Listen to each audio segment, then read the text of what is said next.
Hey there everyone, welcome back for another video here on my YouTube channel. I'm Cassie. Today we are going to be playing with some brand new products from Miss Ink Stamps. We've got this really fun stamp set called Owls, and while it is kind of magic themed, I think this is great if you are a bird lover, and it's really great because, you know, there's a lot of sentiments that go along with mail and stuff. And speaking of which, we're going to be using this postmarks stamp set as well, along with the postage die. And I barely tap into the potential of both of these stamps and dies, but they're both really great.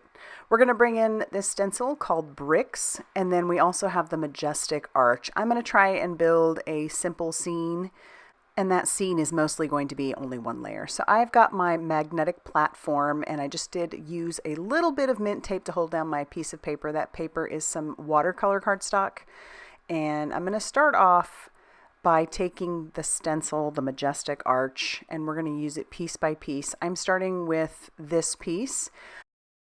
And I'll tell you what, I really like so many of the framing type stencils that Miss Ink has, simply because they do a great job of, well, like I said, framing your piece. And so we're starting with this one. I'm going to try and build this as a little bit of a sky in that background. So I've got some Uncharted Mariner along with my blending brush, just blending that in there, adding some more depth and darkness where I think I want it.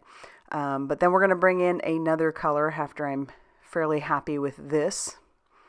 And so that next color we're going to bring in is some chipped sapphire, and I'm going to focus that more on that lower left-hand corner, almost like the moon is coming in from the upper right hand, and so you've just got some light coming in from there. So that's kind of why it looks the way that it does. So I'm done with that part. We'll move our stencil. I'm going to bring in the mask that goes right over the top of that, which is great. I love that those masks are included. And then we're going to bring in the other stencil that comes along with it. And you'll notice that gives like a little, almost like a frame to that. And so I've brought in some hickory smoke and another blending brush. And I'm just going to kind of go around that. And I've noticed that even with the hickory smoke, it's not super dark. So I am going to bring in some black soot, and I'm not going to make it black. I don't want it to be that dark, but I am going to lightly blend in some of that black soot just to make it a little bit darker than what it actually is. So it's still going to look fairly gray, but yeah, I wanted that to be a little darker than just what the hickory smoke was giving me. So we'll pull that away, and it's framed up the night sky a little bit. So we can pull that away, set those off to the side, and then I'll bring in the bigger mask that's going to cover both of those. And then I'm going to come in with some lost shadow. These are all distress inks, as you can see.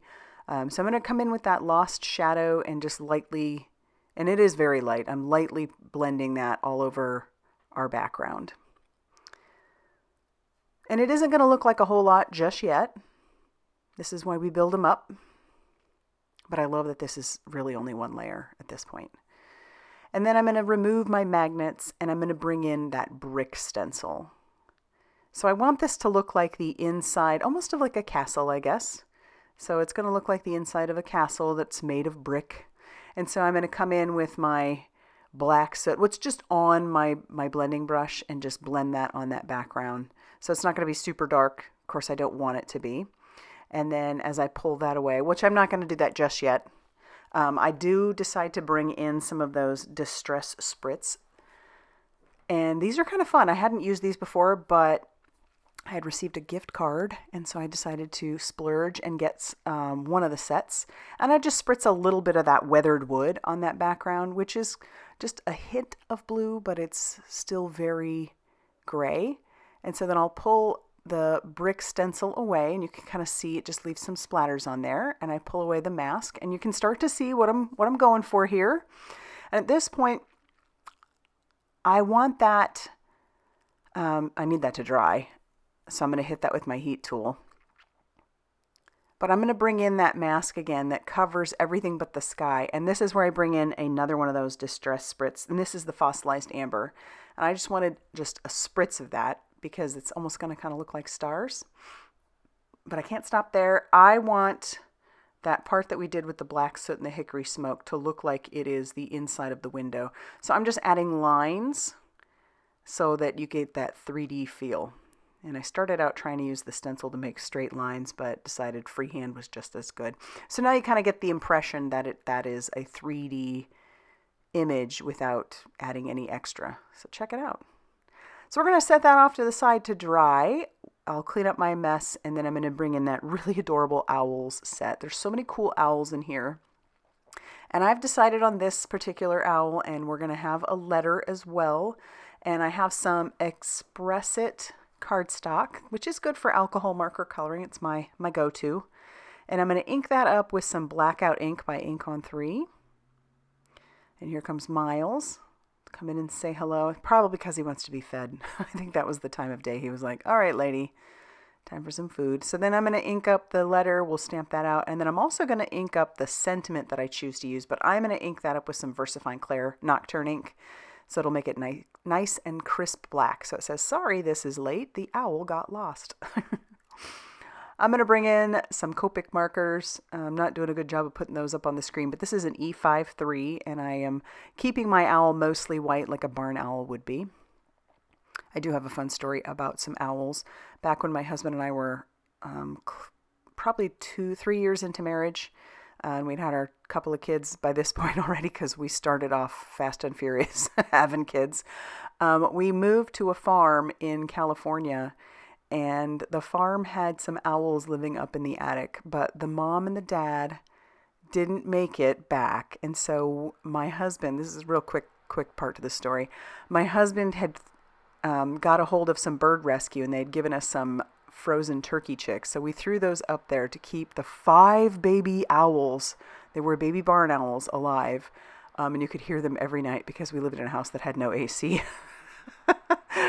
But it was actually a really cool experience, and he videoed it one time, throwing the turkey chicks up there and seeing those 5 baby owls just, go to town. And they would have starved to death had we not done that. So it was kind of cool to be a part of that. Anyway, I used my matching die to go along with the owl and our letter, and we cut those out. And now we're just going to put a tiny bit of glue at the top of the letter so it looks like our owl is carrying the letter. And then we're going to trim down our sentiment just using my guillotine trimmer. And I don't trim off that left-hand side because I'm not exactly sure how much of that I need. But I am going to trim this at an angle. I always like the look of that. And then this is where we bring in that postage die set. And we're also bringing in the postmarks stamp. I've die cut out the various pieces. This looks like a wax seal, which is so super cool. And I'm going to stamp a heart in the center of the big one. We're going to leave that smaller one because there's a bigger wax seal and a smaller wax seal. We're going to leave the smaller one without any stamping. And because we're going to use that little snowflake that's a part of it. But I'm telling you, I barely tap into the potential of the die and the stamp set, but there's so many possibilities with those. And it makes it fun, especially when you're making cards, since we send these in the mail. Super fun. And then this is, obviously not a real wax seal because it's made of cardstock, but this will be fun to put on the outside of my envelope and just, glue it to the outside. So I love, love, love that. All right, so now we can start piecing our card panel together. I'm going to use some liquid glue to adhere down my sentiment, and we'll glue down our little tiny wax seal with the snowflake on it. And then I'll use some very thin foam strips or foam pieces behind our owl and our letter, and then we'll just attach that down to the front. Now at this point I realized this was a 4 1/4 by 5.5 inches, which is the full front of an A2 size card, but I don't want it to be the full front. So I'm going to trim off about, a 1/16 of an inch on all 4 sides. Really, really small, very, very minimal. And so when I put that down on my white card base, which measured 5.5 inches by 8.5 inches and was scored at 4 1/4, there's going to be a very thin white border all the way around my card, which I really like. I feel like that makes our sentiment pop a little more, and it goes along with the border on our owl. And then to bring the outside in, I'm going to bring that bricks stencil back in, and just using what's on my blending brush for now. I will bring in some more ink. I'm going to blend some of the brick onto the inside of the card. I think that looks pretty cool. Love the look of that. So now we've brought the outside in. And then to finish it off, I've got my envelope that I can attach down my wax seal to. I love how this turned out. I hope you do too.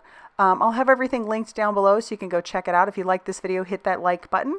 Definitely consider subscribing if you haven't already done so. And as always, I will see you very soon in another video. Bye, everybody.